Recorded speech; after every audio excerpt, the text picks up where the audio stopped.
बिस्मिल्लाहिर्रहमानिर्रहीम। अस्सलाम वालेकुम नाज़रीन, उम्मीद करता हूँ आप तमाम लोग खैरियत से होंगे। इस वीलॉग के अंदर दो खबरें जी, बड़ी खबरें दोनों ही। एक तहरीक इंसाफ के लिए अच्छी खबर और एक तहरीक इंसाफ के लिए बुरी खबर। Let's start with the bad one first. आज इस्लामाबाद के अंदर हमने देखा कि एक प्रेस कॉन्फ्रेंस होती है जिसमें बहुत ही यंग रईसानी बलूचिस्तान के जो एक वज़ीर हैं, वज़ीर खेल, वो अनवर ज़ैब साहब और शहदा की फैमिलीज़, पुलिस के और फ़ौज के शहदा की फैमिलीज़ जो हैं, उन्होंने इस्लामाबाद से एक प्रेस कॉन्फ्रेंस की। उन फैमिलीज़ में लाहौर की फैमिलीज़ भी थी, गुजरावाला की फैमिलीज़ भी थी, और ये तमाम लोग इकट्ठे हुए एक स्पॉट के ऊपर, और उन्होंने वहाँ पर चीफ जस्टिस साहब से एक मुतालबा किया और कौम से भी दरख्वास्त की है। उन्होंने क्या डिटेल्स हैं मैं आपके सामने रख देता हूँ। आपको पता है 9 मई के वाक़यात के बाद कुछ लोग हैं इस तरह के, 102-3 के करीब लोग हैं, जिसमें हसान न्याजी साहब हैं, इबाद फ़ारूक साहब हैं, तो इस तरह के लोगों के बहुत सारे और 102 103 के करीब लोग हैं जिनके मुकदमात फ़ौजी अदालतों में चलाए जा रहे थे। उसके बाद कि सुप्रीम कोर्ट में केस गया और सुप्रीम कोर्ट ने कह दिया कि जी फ़ौजी अदालतें आइन के मुतसादिम हैं, इनको काम नहीं करना चाहिए, और इन्हीं तमाम लोगों के जो ट्रायल हैं 9 मई के वाक़यात में मुलव्वस हैं नहीं हैं, तहकीकात और इनका जो आगे ट्रायल है वो सिविलियन अदालतों में होगा, बाकी अदालतों की तरह, जैसे बाकी लोगों की तरह, जिस तरह डॉक्टर यास्मीन राशिद का ट्रायल हो रहा है, खदीजा शाह साहिबा, बाकी जिस तरह लोगों के मुकदमात चल रहे हैं 9 मई के वाक़यात में, बहुत सारे लोगों के मुकदमात सिविलियन अदालतों में चल रहे हैं, तो इसी तरह इनका भी मुकदमा जो है वो सिविलियन अदालतों में चलाया जाए। बट आज वहाँ पर जो शहदा की फैमिलीज़ हैं उन्होंने एक कॉन्फ्रेंस की, या एक न्यूज़ कॉन्फ्रेंस की और ख़िताब किया मीडिया से, और उसमें उन्होंने कहा कि जनाब फ़ौजी अदालतें होनी चाहिए, फ़ौजी अदालतें होंगी तो हमें सिक्योरिटी है कि हमारे शहदा का खून रायगा नहीं जाएगा। इसके बहुत सारे डिफरेंट एंगल्स हैं, डिफरेंट व्यूज़ हैं जिनके ऊपर बात की जानी चाहिए, लेकिन मैं एक ट्वीट पढ़ रहा था, रेहान साहब की ट्वीट है। वो ट्वीट में वो कह रहे थे कि यार इन शहदा का, ये हमारे माथे का ताज, सर आंखों पे हमारे लिए बड़े काबिल फ़ख्र है, काबिल इज़्ज़त हैं, लेकिन इन शहदा का 9 मई के साथ क्या कैसे जोड़ा जा सकता है? तो इनका तो कोई शहादत नहीं हुई 9 मई को इनकी फैमिलीज़ में से किसी की, तो फिर ये लोग प्रेस कॉन्फ्रेंस क्यों कर रहे हैं और ये आइन के मुतसादिम डिमांड क्यों कर रहे हैं? लेकिन एट द सेम टाइम हमने देखा कि उसमें जो शहदा की यादगारें थी, जिस तरह उनकी बेहुरमती हुई एंड एवरीथिंग, तो शायद उसको लेकर ये प्रेस कॉन्फ्रेंस सामने आई है एट दिस मोमेंट और व्हाट्सएवर। लेकिन ये एक दफ़ा फिर से चीफ जस्टिस ऑफ पाकिस्तान जनाब चीफ जस्टिस जनाब काजी फायद साहब से डिमांड की गई कि आप इजाज़त दीजिए कि फ़ौजी अदालतें जो हैं वो काम कर सकें। आगे उन्होंने ये भी, इन्हीं शहदा की फैमिलीज़ ने एक और दरख्वास्त भी रखी कौम के सामने कि यार हमारी कौम से भी दरख्वास्त है कि आप लोग भी स्टेप अप कीजिए और बात कीजिए कि फ़ौजी अदालतों को अपनी कार्रवाई करने का मौका दिया जाए, उनको फर्दर प्रोसीड करने का मौका दिया जाए, उनको रोका मत जाए।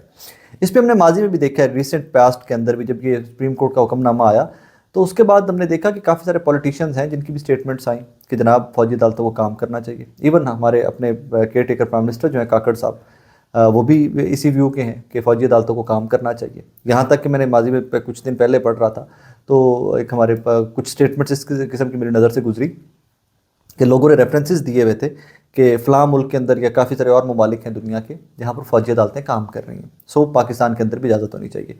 सो अगर ये होता है तो आई थिंक जिसको एक विन विन पोजीशन ले रही थी पाकिस्तान तहरीक इंसाफ जिस दिन ये फैसला आया सुप्रीम कोर्ट का, तो ऑब्वियसली अगर ये रिवर्स होता है फैसला, क्योंकि अपील में तो गवर्नमेंट जाएगी इसके, तो जा चुकी, तो अगर ये रिवर्स होता है फैसला तो फिर ऑब्वियसली मिलिट्री ट्रायल, पता नहीं वहाँ पर क्या हालात वाक़यात हैं, I don't know the details of that, क्योंकि मेरी एक्सेस नहीं है वहाँ तक कि मैं उन कैदियों से मुलाकात कर सकूं, या मिलिट्री कोर्ट्स जो लोग वहाँ पर होते हैं जो ये सारे प्रोसेस से गुजर रहे हैं उनकी फैमिली से भी राब्ते में रहो, तो मुझे पता नहीं है सच, उसके ऊपर मैं बहुत डिटेल में कमेंट नहीं करना चाहूँगा।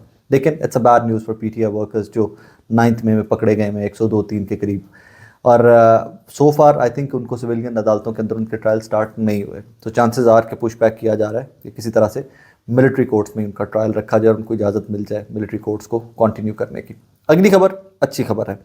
इम्पैक्ट क्या होगा मुझे नहीं पता, इसका मैं इम्पैक्ट पे तो बाद में आता हूँ, लेकिन कुछ चीज़ें होती हैं कि वो इम्पैक्ट के लिए नहीं होती, वो तारीख़ का हिस्सा बनने के लिए होती हैं कि इन डेज़ टू कम कभी जब तारीख़ लिखी जाएगी, हमारे बाद वाले जो लोग जब पढ़ेंगे वाक़यात को, तो हमें याद रखें कि हमने अपने तय कोशिश की थी। सदर मुमलिकत, खबर है जनाब कि सदर मुमलिकत आरिफ अलवी ने निगरान वज़ीर आज़म अनवारुल हक काकड़ साहब का नाम ख़त में कहा है कि लेवल प्लेइंग फील्ड और बुनियादी हकूक़ के हवाले से पाकिस्तान तहरीक इंसाफ के खदशात पर गौर किया जाए। अब लेवल प्लेइंग फील्ड ही पे, या इनके जो बुनियादी इंसानी हकूक़ हैं उन्हीं की एक मिसाल मैं आज की दे देता हूँ। आज कोई 5वीं या 6ठी दफ़ा गालिबन वो ख़ातून है तहरीक इंसाफ की, एक्टिविस्ट हैं, डिजिटल मीडिया पे बड़ी مشہور و معروف خاتون ہیں صنم جاوید خان صاحبہ. صنم صاحبہ کو 5ویں یا 6ٹھی دفعہ آج گرفتار کیا گیا. آج پھر ان کی ضمانت ہوگی ہوئی تھی, روب کار جمع ہوئی ہے. کوٹ لکھپت جیل سے ان کی فیملی اور وکلاء ان کو ریسیو کرنے گئے ہیں, تو ان کو پھر گرفتار کر کے لٹن روڈ تھانے میں منتقل کر دیا گیا.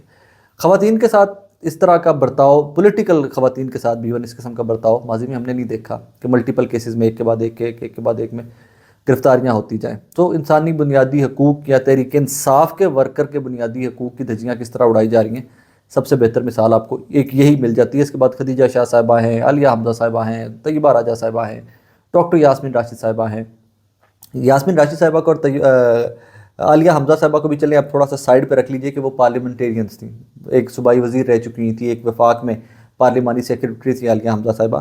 لیکن جو خواتین پریکٹیکل پالیٹکس میں بھی نہیں تھیں, صرف ایک نظریے کو یا ایک لیڈر کو سپورٹ کرتی تھیں, ان کے ساتھ کیا ہو رہا ہے, that is right in front of you.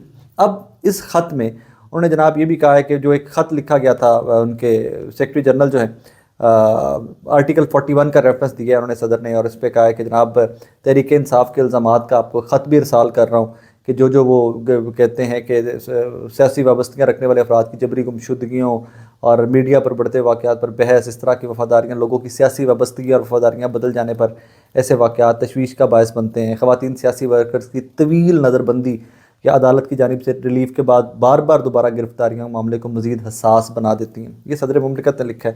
Further کہتے ہیں کہ آئین کے آرٹیکل 4 کے تحت قانون کے مطابق سلوک کیا جانا چاہیے.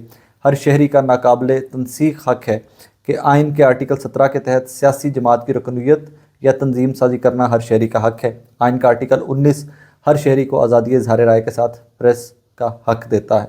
نگران وزیر اعظم اور حکومت کے سربراہ ہونے کے ناطے ان معاملات پر غور کریں. یہ صدر پاکستان نے ایڈوائز کیا ان کو, یا مطلب حکم تو نہیں دے سکتے تھے, مطلب ایک ہی brought it to attention of caretaker prime minister, کہ ان کے نالج میں لایا گیا ہے کہ جناب یہ کچھ ہو رہا ہے. اب دو چیزیں یہاں پر, ایک یہ نہیں ہے کہ کاکڑ صاحب کو پتہ نہیں ہے کہ کیا ہو رہا ہے اور صدر پاکستان ان کے نالج میں لا رہے ہیں کہ بھائی جان آپ وزیر اعظم ہیں ملک کے کیئر ٹیکر اور آپ کے ملک کے اندر یہی ہو رہا ہے, لہذا غور کریں. کاکڑ صاحب کو بہت اچھے سے پتہ ہے ملک میں کیا ہو رہا ہے بھائی.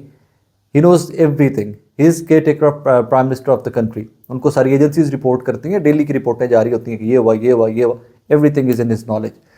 صدر پاکستان کے اس خط لکھنے کا امپیکٹ کیا ہوگا؟ کچھ نہیں امپیکٹ ہوگا, کوئی امپیکٹ نہیں ہے اس خط کا. I'm telling you straight away, اس خط کا کاکڑ صاحب کی صحت کے اوپر یا کیئر ٹیکر گورنمنٹ کی صحت کے اوپر کوئی اثر نہیں ہے جناب.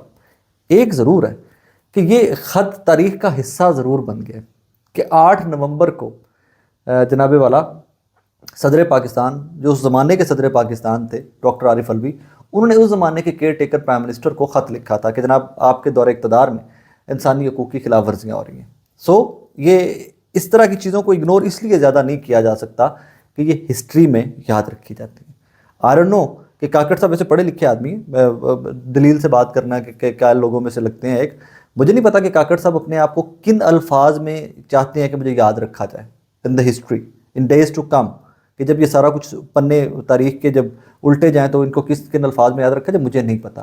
لیکن ایسے خطوط جو ہیں جن کے ساتھ قوانین کے ریفرنسز ہیں, آرٹیکل کا, کانسٹیٹیوشن کے آرٹیکلز کے ریفرنسز کوٹ کیے گئے ہیں اس میں آ کے, and then if prime minister doesn't answer back, ان کو جواب نہیں دیتے صدر پاکستان کو, جی میں حاضر ہوں, میں کرتا ہوں, کیونکہ سپریم کمانڈر تو ایٹ دس مومنٹ آپ کا صدر پاکستان ہی ہے نا. تو اگر ان کو نہیں کہا جاتا کہ جناب میں دیکھتا ہوں ان کو, میں اپنے تے پوری کوشش کرتا ہوں, تو یہ بھی تاریخ میں لکھا جائے گا. جس طرح اس کی مثال ہے کہ صدر پاکستان نے الیکشن کمشنر کو کہا کہ جناب آئیے مشاورت کرتے ہیں, الیکشن کی تاریخ دیتے ہیں, تو اس کے اوپر الیکشن کمشنر صاحب نے کہا جی میں تو نہیں آتا, I'm not answerable to you. تاریخ میں لکھا جائے گا بھائی کہ پھر اسی صدر پاکستان کے پاس چیف الیکشن کمشنر چل کے گیا اور پھر الیکشن کی تاریخ 8 فروری کا اناؤنس کیا گیا.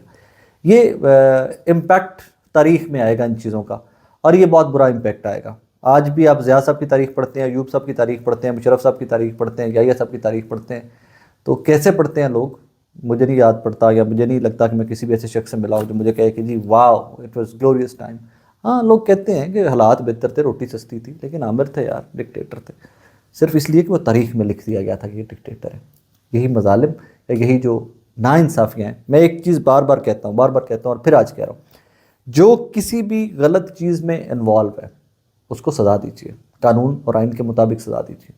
جو معصوم ہے اس کا ایک ایک سیکنڈ جیلوں میں جو آپ رکھ رہے ہیں اس کا آپ ذمہ دار ہیں, اس کے آپ جواب دیں. اور تاریخ آپ سے یہ جواب مانگے گی.